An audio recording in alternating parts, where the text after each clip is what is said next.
Well, hello and welcome to a episode of Biblical Shorts with Pastor Cameron. I want to just give you guys some encouragement during this time. I want to look into the Bible and see what we can find to show us how to deal with the situation. So, just right off the bat, I was trying to come up with, well, what stories, what author, what books can we be looking at in the Bible to find encouragement? And the first thing that came to my mind was definitely the character of Paul. And so we're going to look into Paul's life over the next couple of videos and just see what we can draw out from that.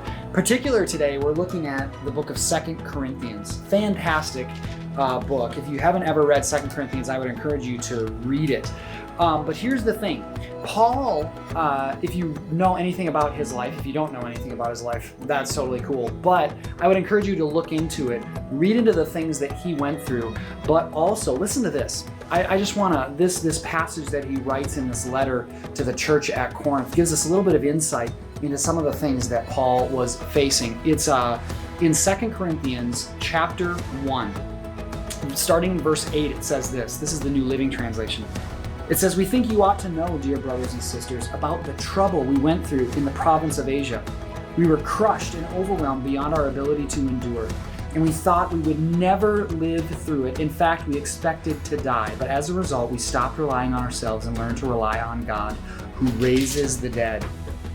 Guys, I think something very important when it comes to facing challenges is understanding that a lot of times we need to let go and realize that God is able to bring us through those things. He said, "In fact, we expected to die, but as a result, we stopped relying on ourselves and learned to rely on God who raises the dead." Guys, we need to stop relying on ourselves and start relying upon the God who can raise people from the dead, a God who's all powerful over life and death. Okay, so that's a huge lesson for us today. But I want to jump all the way to chapter 4. This is one of my favorite passages when it comes to facing trial and facing trouble. Because here's the deal.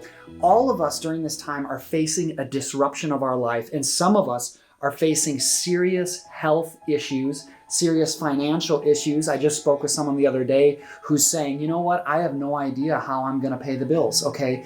This is a real disruption in our lives, and it's very serious for some people. But listen to this passage. Paul has gone through all the stuff that they're facing, the trials they're facing, and he basically says that God can bring them through, right? And then he goes on to say, this is 2 Corinthians chapter 4, verse 16 through 18. He says, "That is why we never give up. Though our bodies are dying, our spirits are being renewed every day.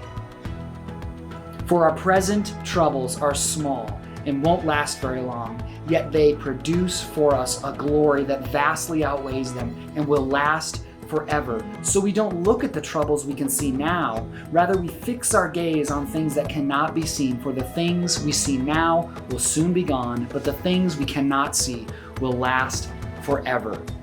What's he talking about there? He's talking about changing your focus from looking at the troubles that are going on in this world right now and understanding that compared to eternity, compared to heaven, compared to the joy that we will have there, these troubles are very small and won't last very long. So we don't fix our gaze upon those troubles. Yes, we need to remain informed, but we don't fix our gaze. We don't focus on those things as if that's all that matters. No, we fix our gaze on what is coming, our eternal hope. And here's the other encouragement. The stuff that we're facing right now, it produces for us an eternal weight of glory that vastly outweighs them.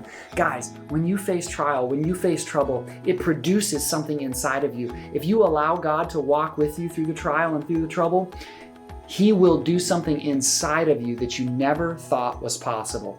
So take encouragement today and walk with God through trials and pain and suffering, just like Paul did. Peace.